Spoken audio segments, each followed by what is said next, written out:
진 믿음의 가족 여러분, 오늘도 주님의 말씀 안에서 배움과 성장이 있는 하루가 되시기를 바랍니다. 오늘 말씀은 사도행전 10장 17절에서 33절입니다. 베드로가 본 바 환상이 무슨 뜻인지 속으로 의아해하더니 마침 고넬료가 보낸 사람들이 시몬의 집을 찾아 문 밖에 서서 불러 묻되 베드로라는 시몬이 여기 유숙하느냐 하거늘 베드로가 그 환상에 대하여 생각할 때 성령께서 그에게 말씀하시되 두 사람이 너를 찾으니 일어나 내려가 의심하지 말고 함께 가라. 내가 그들을 보내었느니라 하시니 베드로가 내려가 그 사람들을 보고 이르되 내가 곧 너희가 찾는 사람인데 너희가 무슨 일로 왔느냐. 그들이 대답하되 백부장 고넬료는 의인이요 하나님을 경외하는 사람이라. 유대의 온 족속이 칭찬하더니 그가 거룩한 천사의 지시를 받아 당신을 그 집으로 청하여 말을 들으려 하느니라 한데 베드로가 불러들여 유숙하게 하니라. 이튿날 일어나 그들과 함께 갈새 욥바에서 온 어떤 형제들도 함께 가니라.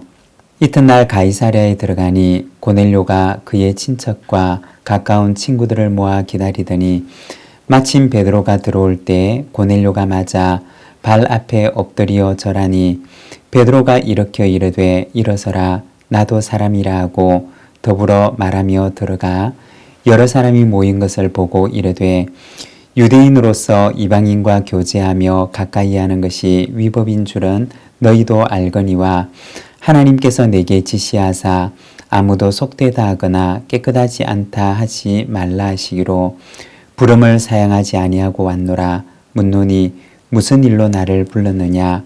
고넬료가 이르되 내가 나흘 전 이맘때까지 내 집에서 제9시 기도를 하는데 갑자기 한 사람이 빛난 옷을 입고 내 앞에 서서 말하되 고넬료아 하나님이 내 기도를 들으시고 내 구제를 기억하셨으니 사람을 욥바에 보내어 베드로라는 시몬을 청하라.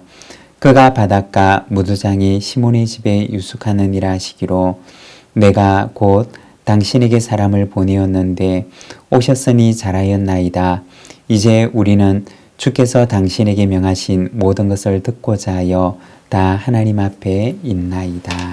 아멘. 오늘 우리가 함께 읽은 말씀에서는 고넬료의 집을 방문하는 베드로의 모습을 보여주고 있습니다. 17절에서 23절의 말씀입니다. 베드로가 본 바 환상이 무슨 뜻인지 속으로 의아해하더니 마침 고넬료가 보낸 사람들이 시몬의 집을 찾아 문 밖에 서서 불러 묻되 베드로라는 시몬이 여기 유숙하느냐 하거늘 베드로가 그 환상에 대하여 생각할 때 성령께서 그에게 말씀하시되 두 사람이 너를 찾으니 일어나 내려가 의심하지 말고 함께 가라. 내가 그들을 보내었느니라 하시니 베드로가 내려가 그 사람들을 보고 이르되 내가 곧 너희가 찾는 사람인데 너희가 무슨 일로 왔느냐. 그들이 대답하되 백부장 고넬료는 의인이요 하나님을 경외하는 사람이라. 유대 온 족속이 칭찬하더니 그가 거룩한 천사의 지시를 받아 당신을 그 집으로 청하여 말을 들으려 하느니라 한데 베드로가 불러들여 유숙하게 하니라. 이튿날 일어나 그들과 함께 갈새 욥바에서 온 어떤 형제들도 함께 가니라. 여기 보면 고넬료가 사람을 보내고 베드로가 그들을 맞이하는 것을 보여줍니다. 22절에 보면 고넬료에게서 보냄을 받은 사람들은 먼저 고넬료에 대해서 소개를 하는데 고넬료는 의인이요 하나님을 경외하는 사람입니다 라고 이야기를 합니다. 이것은 자기들이 보았던 자신의 주인 고넬료의 모습이었던 것입니다. 그들이 보기에도 주인 고넬료의 하나님을 향한 마음은 진심이었던 것입니다. 그리고 그들이 도착하기 직전에 성령께서는 베드로에게 말씀하십니다. 그들은 내가 보낸 사람들이다 라고 하십니다. 하나님께서 보내신 사람들임을 말씀하셨던 것입니다. 즉 하나님께서 이 사람들 고넬료를 받으셨음을 말씀하는 것입니다. 고넬료가 있는 가이사랴와 그리고 베드로가 있는 요빠는 약 50km 정도 떨어져 있는 곳이었습니다. 만일에 베드로가 이방인에 대한 거부감을 가지고 그들을 만나주려고 하지 않았더라면 먼 길을 걸어왔던 그들의 걸음은 허사가 되었을 것입니다. 그런데 그들의 말과 성령님의 음성을 들은 베드로는 그 이방인들을 자신 있는 곳에 맞아들입니다. 베드로는 성령님의 음성에 기꺼이 순종했던 것입니다. 24절과 25절입니다. 이튿날 가이사랴에 들어가니 고넬료가 그 친척과 가까운 친구들을 모아 기다리더니 마침 베드로가 들어올 때 고넬료가 맞아 발 앞에 엎드려 절하니. 고넬료의 초청을 받고 베드로는 고넬료가 있는 곳으로 가는데 50km나 되는 먼 길을 걸어서 가게 됩니다. 꼬박 하룻길을 걸어서 갔던 것입니다. 그런데 고넬료의 집에 들어서게 되자 고넬료는 베드로 앞에 엎드려 절합니다. 고넬료는 베드로를 하나님께서 보내신 사람, 하나님의 사람이라고 생각을 하고 그를 극진하게 영접했던 것입니다. 우리가 그 상황과 모습을 가만히 보게 되면 거기에는 고넬료의 친척들과 친구들이 있었습니다. 그리고 베드로와 함께 왔던 유대인들이 거기에 있었습니다. 유대인과 이방인이 함께 있는 그 자리에서 백부장 고넬료는 베드로에게 엎드려 절을 하면서 그를 극진히 맞이하게 됩니다. 분명히 이 둘 사이에는 장벽이 있었습니다. 베드로에게도 장벽이 있었고 또한 고넬료에게도 장벽이 있었습니다. 하지만 성령님께서는 베드로의 장벽을 걷어내시고 또 고넬료의 장벽을 걷어내시며 하나 될 수가 없는 이 유대인과 이방인을 하나가 되게 하고 계셨던 것입니다. 우리가 성경을 보면 성령님께서는 하나가 되게 하시는 분이십니다.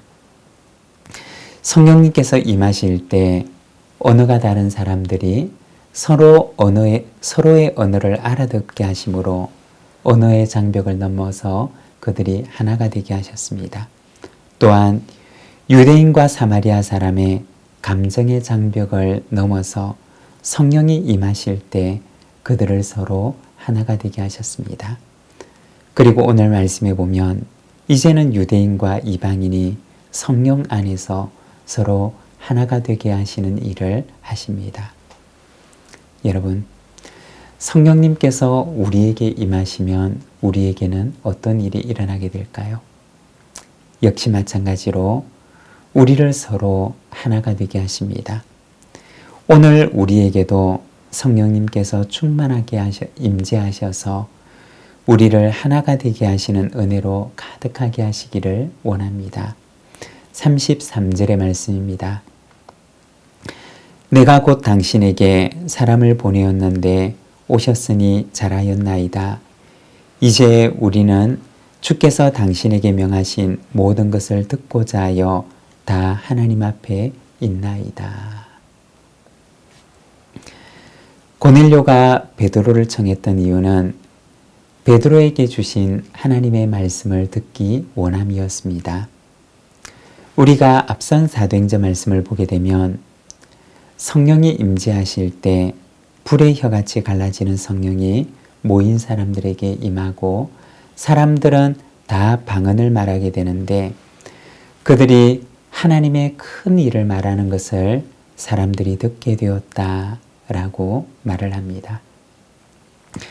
여기서 하나님의 큰 일이라고 하는 것은 예수님의 주되심, 예수님의 그리스도 되심에 대한 하나님의 구원의 계획이었을 것입니다. 성령의 임재와 함께 성령을 받았던 초대교회는 예수님의 주되심과 그리스도 되심을 밝히 알게 되었던 것입니다. 고넬료는 하나님께서 그들에게 알게 하신 것, 하나님께서 그들에게 말씀하신 것을 듣기를 원했던 것입니다. 그리고 베드로의 설교가 이어지는데, 여러분, 교회는 어떤 존재일까요? 교회는 증언의 공동체입니다.